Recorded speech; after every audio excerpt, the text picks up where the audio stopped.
Hola a todos, hoy estamos con Sebastián Heredia, que trabaja en la Universidad Católica de Córdoba, es director ejecutivo del Centro de Emprendedorismo e Innovación de la Universidad, director de la maestría en Derechos de Empresas y del curso de posgrado en Derecho Empresarial y muchas otras cosas más. Así que, Seba, te pedimos por favor si te podés presentar vos también, una breve mención de todo lo que haces y toda tu formación, y arrancamos ahí con las preguntas.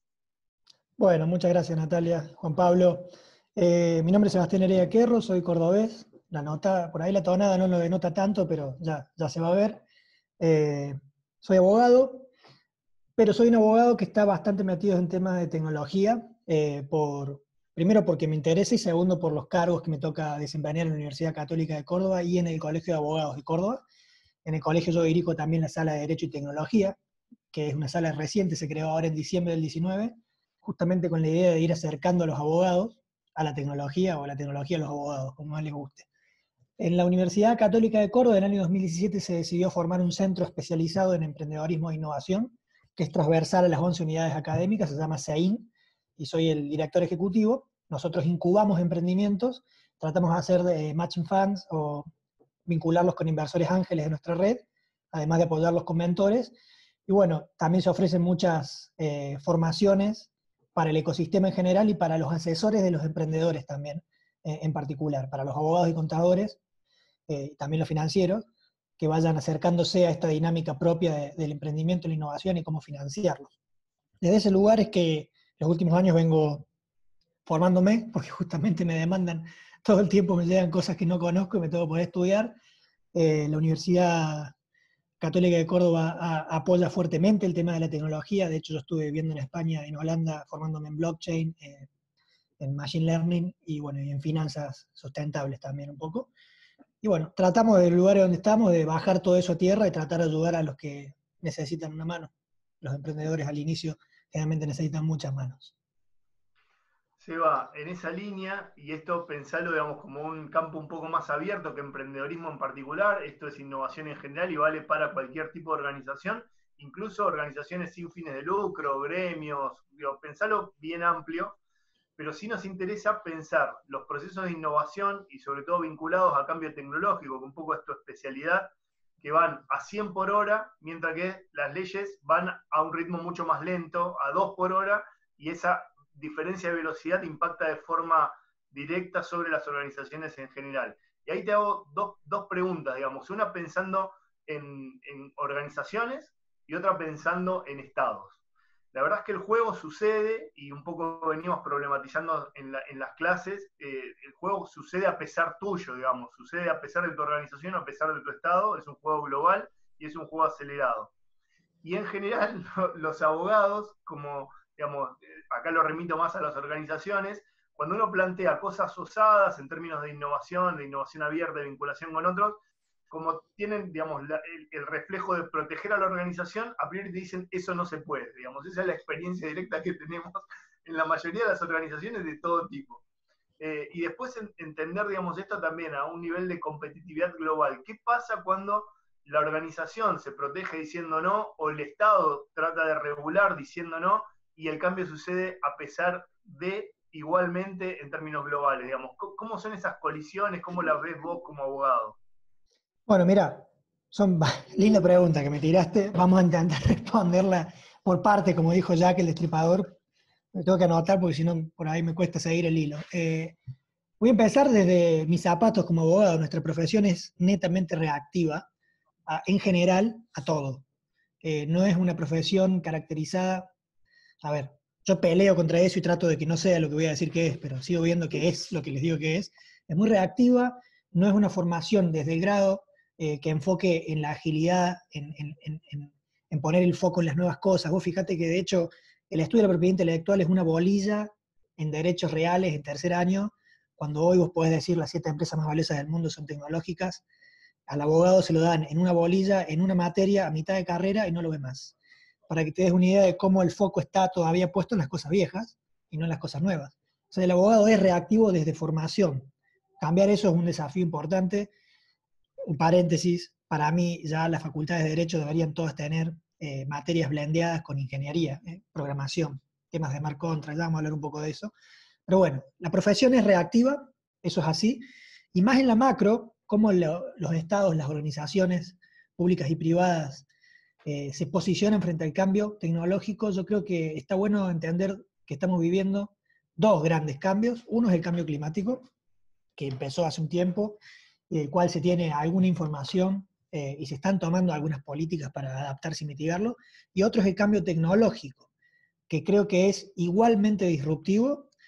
De hecho, Gustavo Vélez, hoy asesor estratégico de la presidencia, lo plantea en términos muy interesantes, como que es un cambio que hay que tener mucho cuidado cómo lo abordamos y qué positividad o qué actitud reactiva o proactiva tomamos, porque ya se sabe que el efecto en el mercado del trabajo de todos los sectores va a ser muy fuerte y va a ser bastante rápido los próximos 20 años.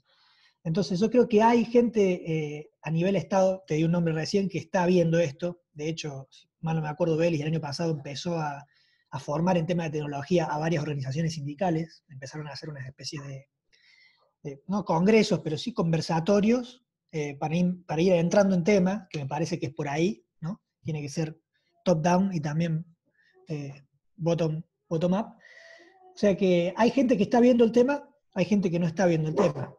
¿Quiénes son los que lo están viendo? Bueno, Vélez es uno, pero también vemos hoy, lamentablemente, que avanza en el Congreso el proyecto de ley. Perdón, tengo el perro ahí que está ladrando, no sé si se escucha. El proyecto de ley de modificación de la sociedad anónima simplificada. Vimos también cómo se frenó la operatividad del régimen de economía y conocimiento, dos leyes que habían sido sancionadas con muchísimo apoyo legislativo, ¿no? Hace poco tiempo. Y hoy están en revisión. Parece que hay un revisionismo de políticas de Estado que yo creo que nos está haciendo desviar el foco de lo que justamente hay que estimular, que es la innovación, la creación de nuevas empresas, porque se nos mueren más de las que nacen todos los años, desde hace varios años. Y bueno, veo que en algunas áreas del gobierno hay algunas señales confusas y no llegan a entender que las cosas cambiaron. No podemos tener una ley de sociedades del año 72 para los negocios del año 2020, no podemos tener eso, por más que los abogados, y ahí me incluyo, nos encante teorizar y doctrinar y hablar desde el laboratorio, la realidad pasó y pasa por otro lado, es muy distinto. Pero bueno, no hablemos de lo que no podemos cambiar, hablemos de lo que sí podemos cambiar, o por lo menos intentar cambiar. Hay tecnologías dentro de las 4 que hoy están en auge, todas en su infancia o quizás adolescencia.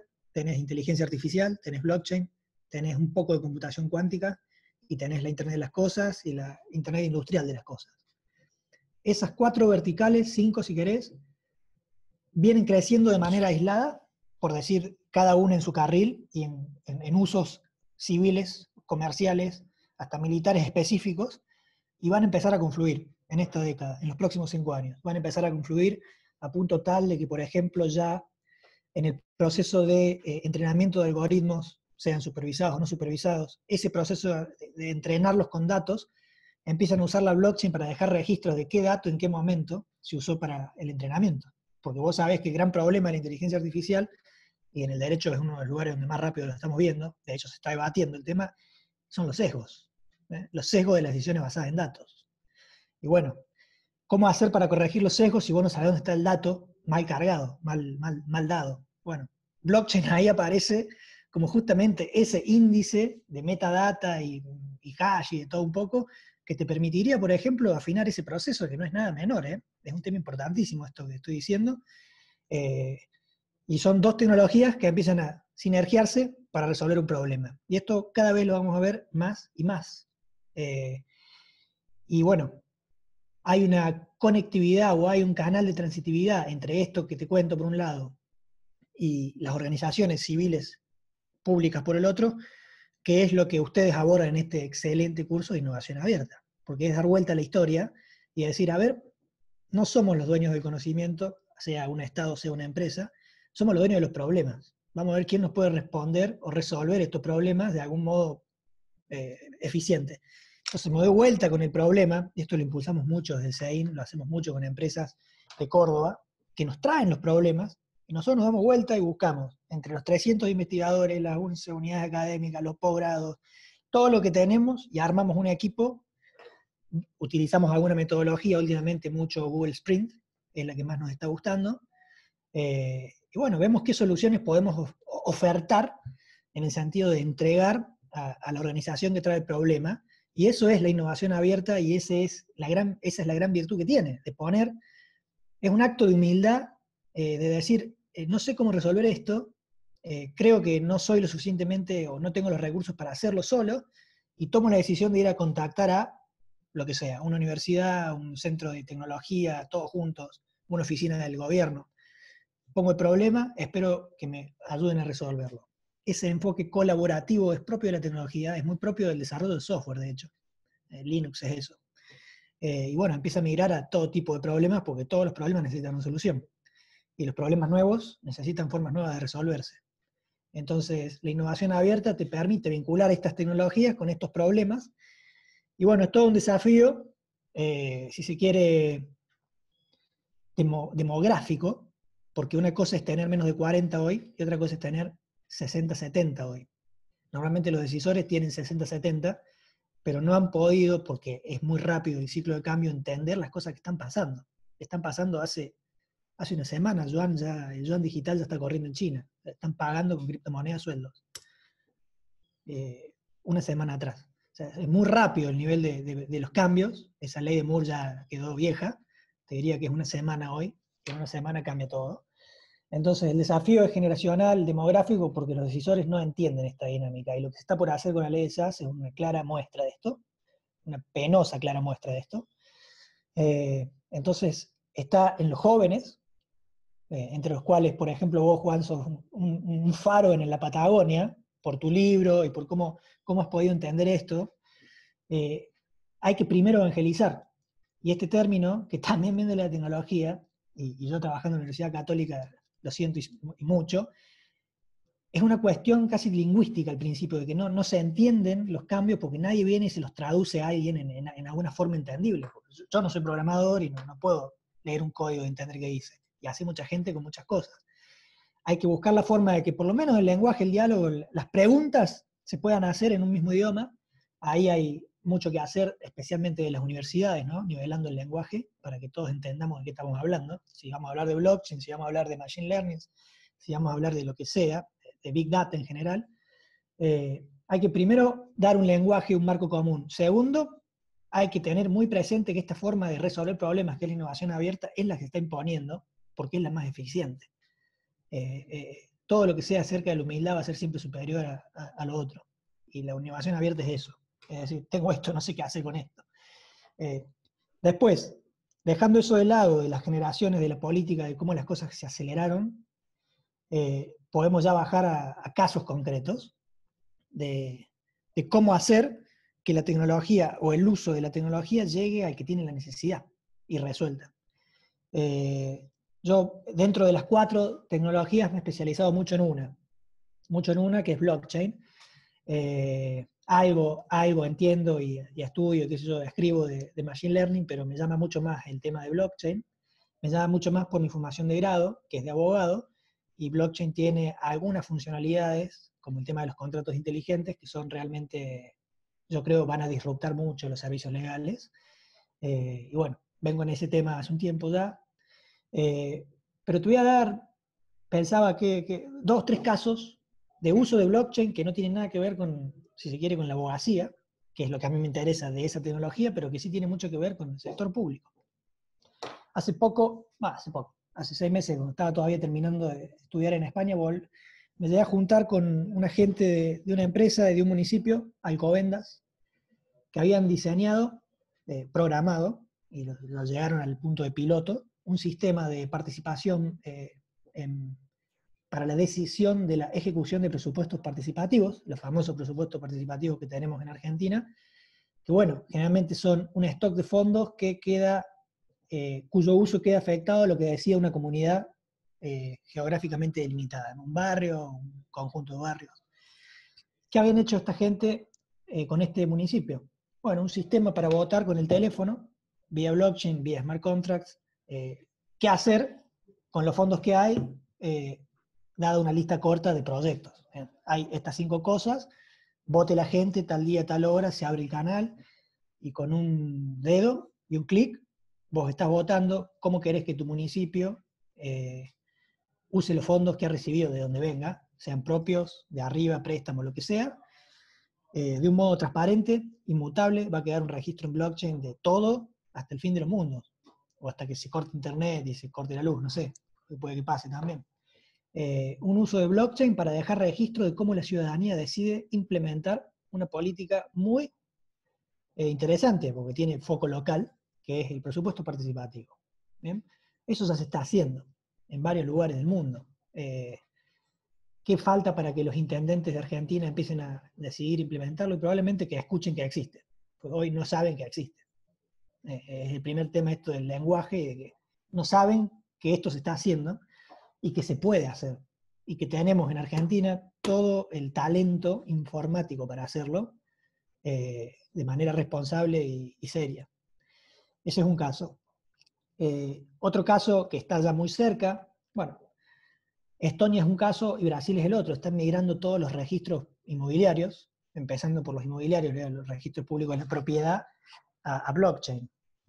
En el caso de Córdoba tuvimos un triste caso, 5 o 6 años atrás hubo que intervenir el registro de propiedad porque había habido una mega estafa, se llamó la mega causa del registro, donde había escribanos, funcionarios públicos, empleados, todos parte de una asociación ilícita que alteraban los folios del registro y propiedades muy valiosas, normalmente rurales, aparecían en nombre de un nuevo comprador, y ese nuevo comprador se lo vendía a otro, y todo un fraude registral.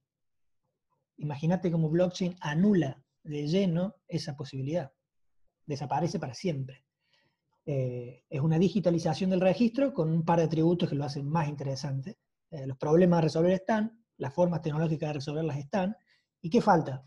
Y un poco la decisión política, y que entiendan que esto se puede hacer. Brasil lo está haciendo. Hay muchos países ya que ni dudan entre, obviamente, llevar un registro físico en papel de todas las propiedades de un país o de una región. Se te puede prender fuego, se te puede incendiar, estas cosas pasaron en Córdoba antes, y se te pierden registros de la titularidad dominial, digamos, que es valioso. Bueno, blockchain es una forma de que ese riesgo desaparezca, se digitaliza todo, y ahí queda guardado para siempre. Seba, ahí, para no dar por supuesto que todos los que nos están escuchando entienden cómo funciona blockchain, te pido que hagas una breve descripción de cómo funciona esa tecnología y por qué es permanente y segura y etcétera. Bueno, sí, mala mía ahí porque es justamente el tema del lenguaje. Hay que asumir que hay que evangelizar primero. A ver, no sé si todos hoy usan, yo uso mucho el Google Docs, un formato de Microsoft Office que viene online. Vos no tenés que ya descargar el archivo, comprar la cajita, poner el código, sino que pagás, creo, $2, $3, no sé cuánto está hoy, poco, me viene a mí con el Google Drive, y usás online el Office, por ejemplo, todo el Office. Bueno, dentro del Office está el Excel también, que algunos, creo que todo el mundo conoce el Excel, más o menos lo ha usado, pero quizás no conozca este Excel que está online, donde, por ejemplo, 100 usuarios pueden estar trabajando el mismo Excel en simultáneo, y todos van viendo qué edita cada uno, qué pone, qué saca, ¿de acuerdo? Bueno, ese concepto de plantilla de Excel en la nube es bastante similar al de una blockchain, porque la blockchain es eso mismo, es un libro, si se quiere, con la analogía contable mayor, a donde se van anotando transacciones. ¿Quién las anota? ¿Quién las puede ver? Y qué es lo que esas transacciones significan depende de cada blockchain en particular. Cada blockchain en particular define esos parámetros y sirve para algo. Por ejemplo, la de Bitcoin, que asumo todo el mundo habrá escuchado, es una blockchain que permite transaccionar, es decir, anotar quién tiene un Bitcoin y a quién se lo transfirió. Es como un registro de tenencias de Bitcoins. La particularidad es que ese registro no los puedes borrar una vez que lo anotas, y no está centralizado en una computadora que me la hackean, me roban todo. Está distribuido en miles de computadoras en el mundo, que hoy por hoy hacen que Bitcoin sea esa blockchain la computadora más poderosa del mundo, por capacidad de cómputo agregada de tantas computadoras que cada X tiempo actualizan la base de datos y se fijan, ¿quién tiene un Bitcoin? ¿A quién transfirió un Bitcoin? Todo el mundo ve eso en simultáneo y nadie puede modificarlo. Y la única forma de agregar información nueva, y esto es lo interesante, piénsese un registro de la propiedad, o un voto, en este caso que te di de presupuesto participativo. La única forma de que se agregue un dato nuevo a esta plantilla distribuida en N computadoras es que se respete lo que se haya escrito, que es la condición de consenso. ¿Cómo hacemos para que todos digamos que algo va a ser agregado o va a ser borrado? Ahí cada blockchain define sus criterios, hay distintas formas de acordar esto, algunas tienen que ver con la capacidad de cómputo de las computadoras, que son nodos mineros, como pueden resolver problemas matemáticos complejos, bueno, generalmente ellos son los que anotan la información, y para anotar una información tienen que resolver problemas matemáticos bastante ásperos, que son objetivos. Che, esta es la resolución de este problema, yo la encontré primero, todas las computadoras ven, sí, este problema se resuelve de esta forma, ok, podés anotar un dato. Y ahí, el que resolvió ese problema anota que vos le transferiste un Bitcoin a mí, o yo a vos. Cada blockchain fija esto de distintos modos. Una blockchain, por ejemplo, que se está estudiando acá a nivel institucional en Córdoba, Consejo Médico de la provincia de Córdoba, tienen un registro de matriculados, son los médicos, y distintos tipos de matrículas, activas, dada de baja, suspendidas por algún juicio. Bueno, ellos están implementando un sistema para que cada vez que un médico receta prescribe una receta médica, el sistema, al firmar la receta, automáticamente valida, primero que la matrícula está dada de alta, existe, la persona es un médico matriculado, y segundo, deja un registro de que tal día esa persona firmó tal receta a favor de tal persona, todo en una blockchain privada, para que quede un registro de que ese médico hizo tal cosa en tal momento, y además de que podía hacerlo, porque si, por ejemplo, ese médico estuviera jubilado, o ese médico hubiera tenido una cancelación de matrícula por un juicio de mala praxis, no hubiera podido firmar una receta, porque el sistema automáticamente no te deja. Está configurado para solo dejar que se registren datos cuando se cumplen ciertas condiciones. Esos datos son transacciones. ¿A dónde se registran? En una blockchain. ¿Qué es la blockchain? Un registro. La gran particularidad es que no está en un único servidor. Y eso es muy importante porque al estar distribuido en todas las computadoras que integran la blockchain de que se trate, el riesgo de hackeo no existe. Y esto no es joda, es importante en estos momentos el tema de la ciberresiliencia, si quiere. Esto es blockchain, es una base de registro distribuida que puede usarla para un montón de cosas. Puede usarla para registrar títulos inmobiliarios, puede usarla para registrar votos, puede usarla para votar en la elección presidencial si quisieras. Hay algunas startups que están en eso. Obviamente es un cambio importante de paradigma, pero bueno, hay en todo lugar donde vos necesites llevar un registro de algo y que ese registro idealmente sea seguro, sea solvente, sea, la palabra más técnicamente es estable, blockchain puede ser una forma para pensar que te resuelve problemas. Digo, puede ser una forma, puede haber otras. Hay también sistemas de tecnología de registro distribuido que no es una blockchain, pero funciona parecido. No agrupan la información en bloques. Los bloques tienen límite de información, por ende no puedes almacenar todo lo que quieras en un bloque.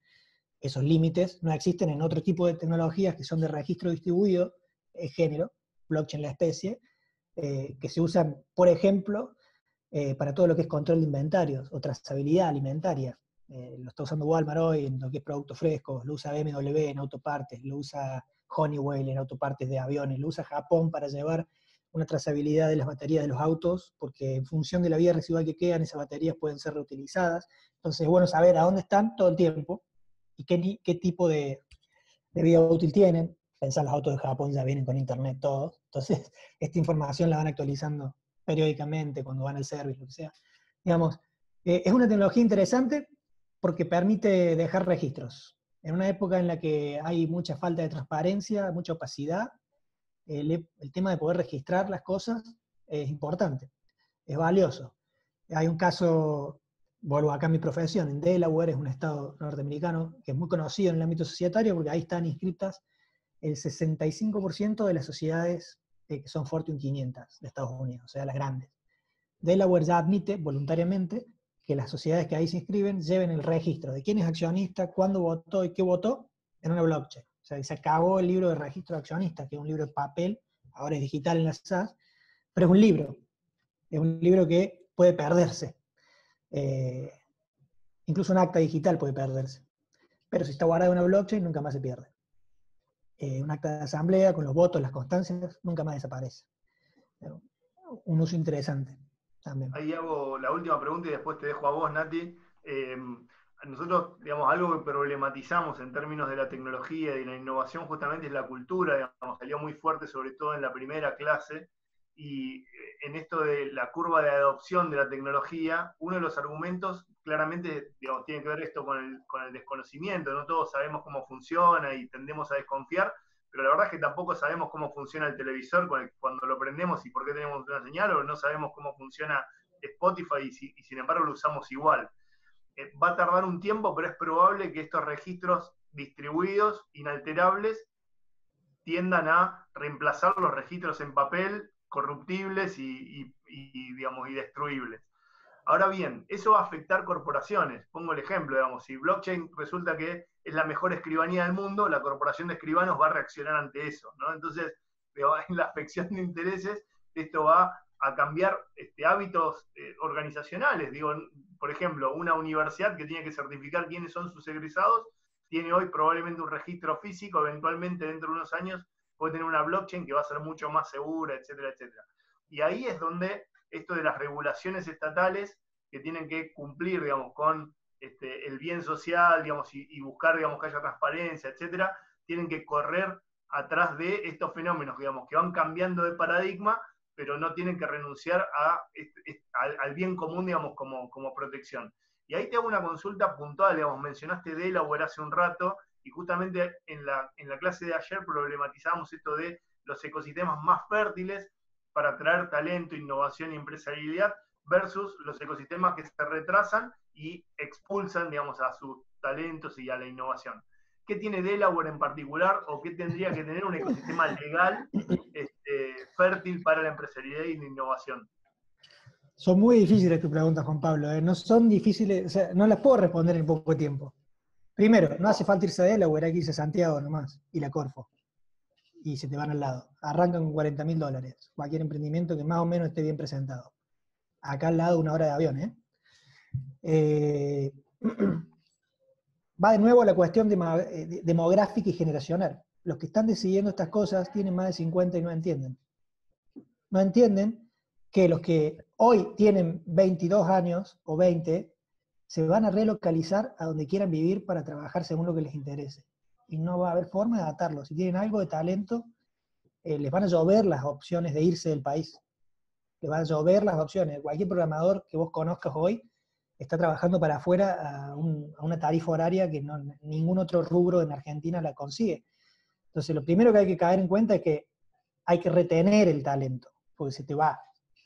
Para eso hay que invertir mucho, y yo creo que vienen invirtiéndose, o hay algunas políticas en la buena línea, el programa 111.000, qué sé yo, de ingenieros, hay cosas bien hechas, no alcanza, y no alcanza porque no se entiende que mucha gente, especialmente los centennials, yo soy la última frontera de los millennials, pero los centennials se mueven y se mueven mucho, se van a ir. Entonces hay que buscar la forma de retenerlos. Y una de las formas de retenerlos es decirle, mira, acá puedes crear algo tuyo, si querés trabajar para vos, emprender, innovar. Obviamente la otra opción es trabajar para otro, igualmente válida. Y en ese proceso de tratar de retener el talento, darles herramientas para que puedan emprender en condiciones de igualdad, ni siquiera mejores, de igualdad con la región. Y no Delaware, te hablo Santiago, te hablo Ruta N, Medellín, te hablo acá nomás Uruguay. Es importante, porque si no se te van. Si queremos que se nos vayan los mejores, como hacemos con el fútbol, y esa es la política de Estado, bueno, está bien, hagámoslo, pero no demos señales confusas, eso por un lado. Por otro, es mejor no tener ninguna regulación que tener una regulación mala, porque la libertad siempre va a buscar la forma de crear, si no tiene nada que lo prohíba, y además la Constitución así lo prescribe. Pero también es cierto que en todo el mundo estas tecnologías se están regulando de algún modo, parcial, general, la mayor regulación es parcial, enfocada en algo. Por ejemplo, en blockchain, acá en Argentina, no se dice nada salvo que se pague impuestos si se vende un criptoactivo y que la UIF tiene derecho a saber de dónde vienen los fondos con los cuales lo compraste. Pero todos los demás, digamos, estamos viendo lo malo, pagame impuestos y no hagas fraude o no laves dinero. Pero todo lo virtuoso que tienen no está regulado. Y eso puede ser bueno, puede ser malo. El ecosistema fintech argentino creció mucho y sin regulación. La primera regulación es del Central y es de enero de este año, a las billeteras. O sea que sin regulación se puede crecer, pero llega un punto en el que vos querés poder escalar los emprendimientos, y para eso los inversores te piden certezas, y las certezas normalmente vienen de la mano de la regulación. Regulación que puede ser una ley, una resolución o un open sandbox para, bueno, un ámbito controlado de testeo de lo que sea, especialmente en ámbito financiero en el mundo, va por ahí. Tenés que tener alguna regulación porque si no los inversores no invierten. Y sin inversión vos sabés que las mejores ideas se mueren de sed a más o menos la mitad del Valle de la Muerte. Entonces el tema de financiamiento es importante y la regulación bien hecha, pensada, con un esquema no top-down, sin bottom-up, que venga las universidades, que vengan las cámaras de emprendedores, que vengan los clústeres y digan, mira, esta es la regulación que necesitamos. Así funciona. Si es top-down, no funciona. Y además que no funciona, se te va la gente. ¿Eh? Yo te digo, 1 hora Uruguay, 1 hora Santiago, y arrancás con buena plata. ¿Eh? Entonces, la regulación es complicada. De nuevo, si es mala, mejor que no esté. Pero es bueno que tengamos una buena. En algún punto y en algún momento, en estas 4 tecnologías que te nombré, algo va a haber que hacer.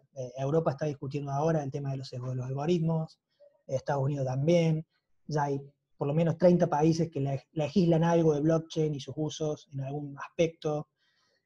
Digamos, si el mundo se está moviendo para aquel lado, o son todos unos locos que no entienden nada, o nosotros somos demasiado listos que ya fuimos y volvimos. No creo que sea el caso. Entonces hay que ver cómo regular, hay que tratar de no mal regular, y bueno, de nuevo, es una cuestión generacional. Nadie que tenga hoy, salvo que venga del palo tecnológico estricto, nadie que tenga más hoy de 50 entiende nada de lo que está pasando, porque va muy rápido.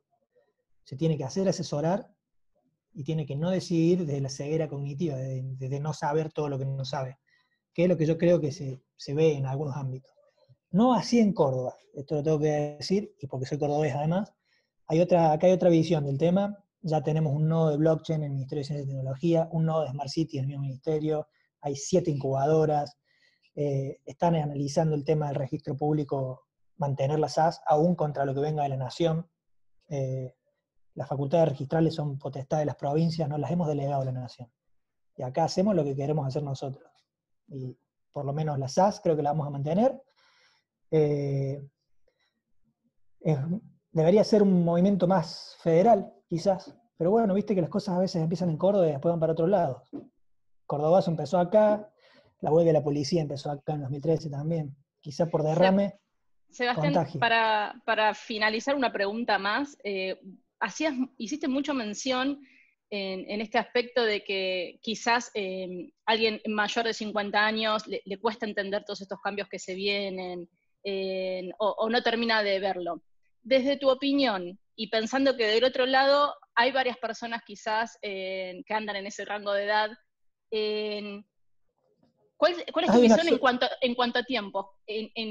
Vos le dirías, mira, escúchame, dentro de 2 años, dentro de 10, dentro de 50 o en 6 meses, ¿cuándo realmente todos estos cambios y esta evolución va a ser algo de verdad masivo y que lo va a agarrar un poco quizás desprevenido? Primero,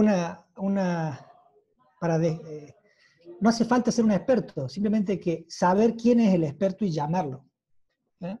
Dejarse asesorar, idealmente no por uno solo, porque seguramente uno solo va a tener una sola visión, y en estos temas mejor tener plurivisión.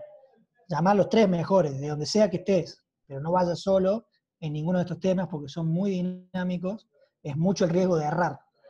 O sea que no hay que hacerse expertos. Y ya nadie quiere hacerse experto en algo a los 50, imagino. Yo estoy todo el día estudiando en esto y me quedo corto todo el tiempo.